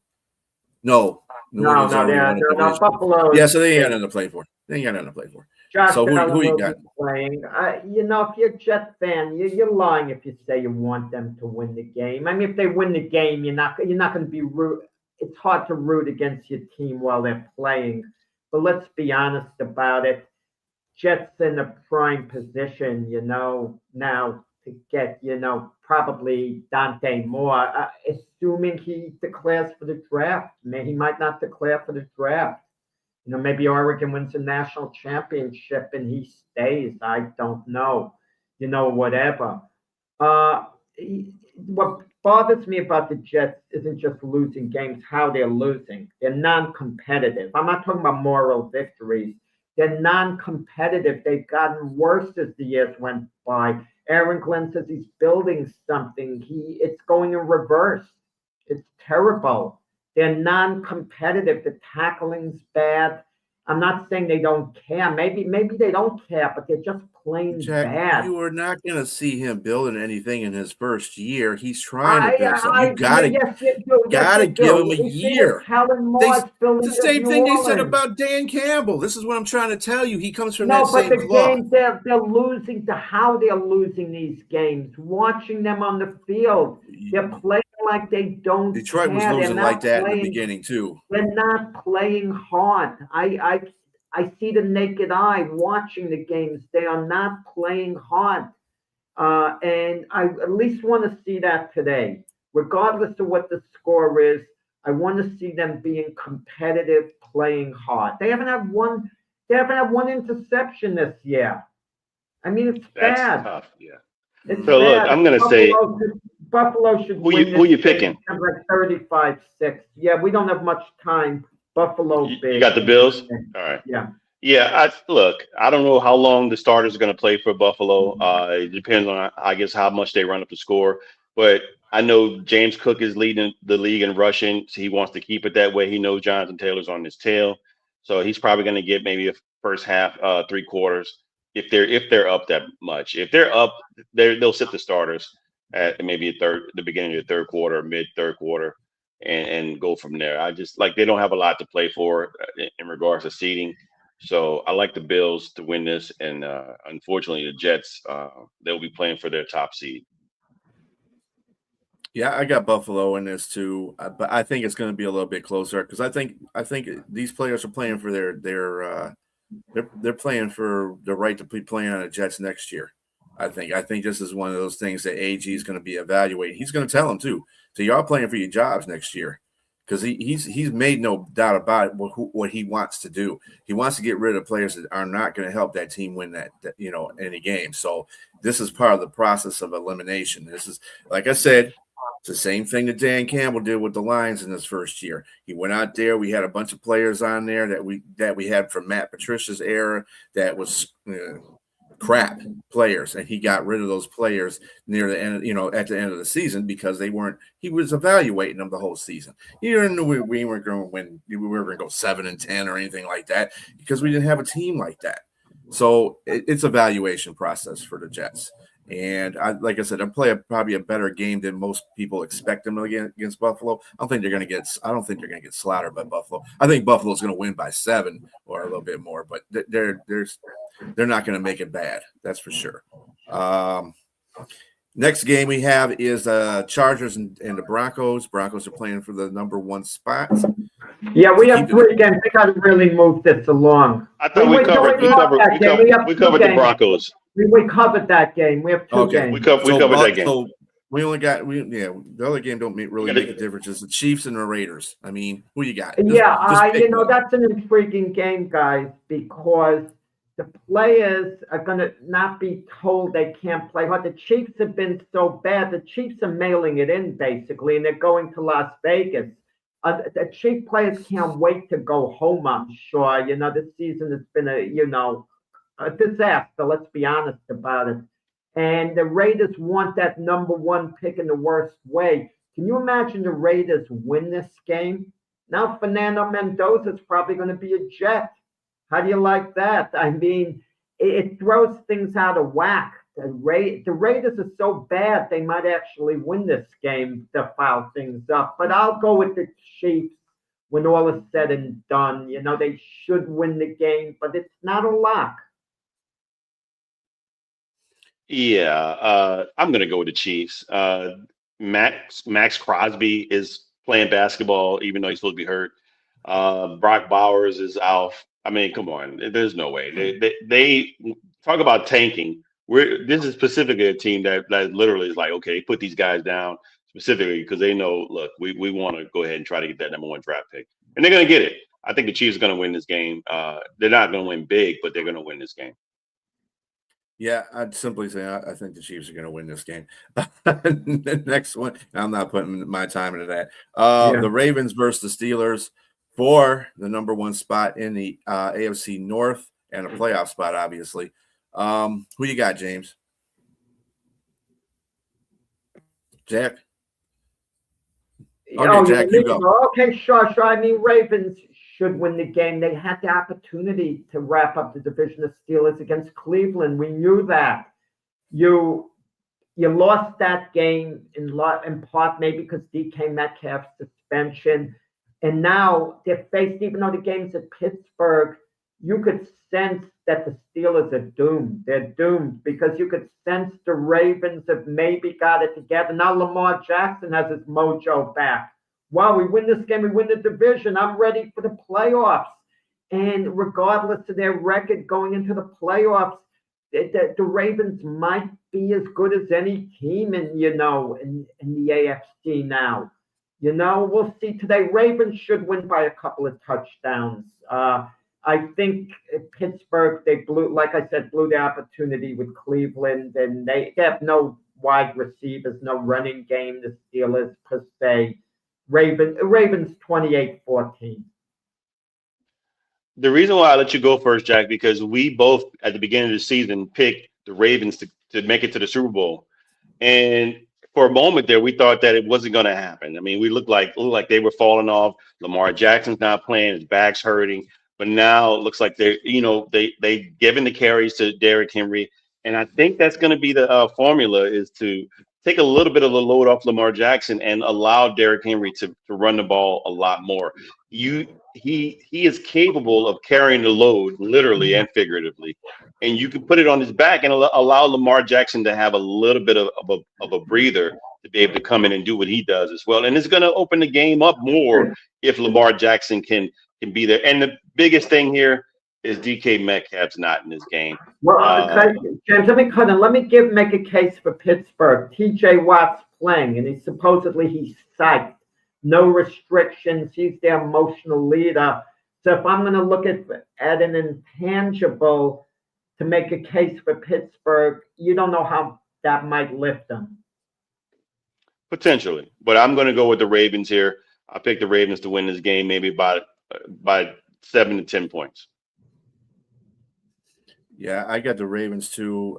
Pittsburgh's not only without DK Metcalf, but their rookie sensation tight end. What's his name? The big boy. That's like 320, can run real fast. That guy, that rookie. Who? Washington. Darnell Washington. Yeah, Darnell Washington, and he's not playing either, and that makes a big consideration difference too, because that means he's usually in there to block, but that dude is athletic as heck, and he's a big dude. He can run people over. They don't have that. They won't have that this game, and blocking for the run game is another thing that he does. He won't be there for that, so your run game is going to suffer a little bit. I just don't see Pittsburgh. I don't care if TJ Watt is playing. TJ Watt's played in plenty of these games, and the Ravens have beat them. So I'm not going all in for that just for TJ Watt. The Ravens are going to win this game, I think, as long as John Harbaugh decides he wants to run. That's the most important part, because he's stubborn when he gets to these points. He doesn't like running. He doesn't run like running Henry. For some reason, it's mind-boggling the things that he does in the play calling part. But if he sticks to his guns and he says, "Hey, let's run Henry, take some load off of Lamar because he is coming off of some injuries. Just let him play light," then they'll win that game decisively, like you said, Jack. Anyway, so that'll bring us to our latest slate of games. I hope everybody enjoys those today. There's a lot of yawners, but there's a lot of ones that have something on the line in every one of these games. Well, in most of these games, whether it's draft position, records, or number one seeds. So everybody enjoy your games. Thanks for listening. Join Jack and Keith. Go ahead, James. I will say everybody's going to be tuned into that Atlanta Falcons, New Orleans Saints game for sure, without a doubt. Well, that to me, you talk about game of the day. For some reason, I want to watch that game because of the other teams more than any other single game, even more than Pittsburgh and the Ravens, because somehow I believe that it's inevitable that the Ravens are going to win. Maybe I shouldn't say that, in a way I'm rooting for Aaron Rodgers. Wouldn't it be funny, guys, if we had a crystal ball and we could look to see who the Super Bowl matchup would be, and we see Packers versus Steelers? Wouldn't that be crazy? That's not going to happen, but if there's a lot, can you imagine Rodgers against the Packers, the drama and all that? That would be a lot of fun. It would. If I had a crystal ball to see that, I would want to know how did you get to that point for sure. Right. Yeah. How to get to that point. Yeah. But in saying that, Crystal ball and Jets go number 1 overall in the draft. Raiders Chiefs is a game of interest because of the draft picks. The other game, seeing the draft order, that's interesting too. Well, that's what I covered. Yes, I did say that was interest in those games. If you're a person on those teams that need to be drafted, yes. But anyway, do join Jack and Keith tomorrow morning for Weekend Playbook at 8 a.m. And then at 7 p.m., Jack's going to have a special guest with Frank on the Gloved Fist. So tune in for that. All our other platforms you can catch in our outro. So everybody have a great day. Good day football. Peace out.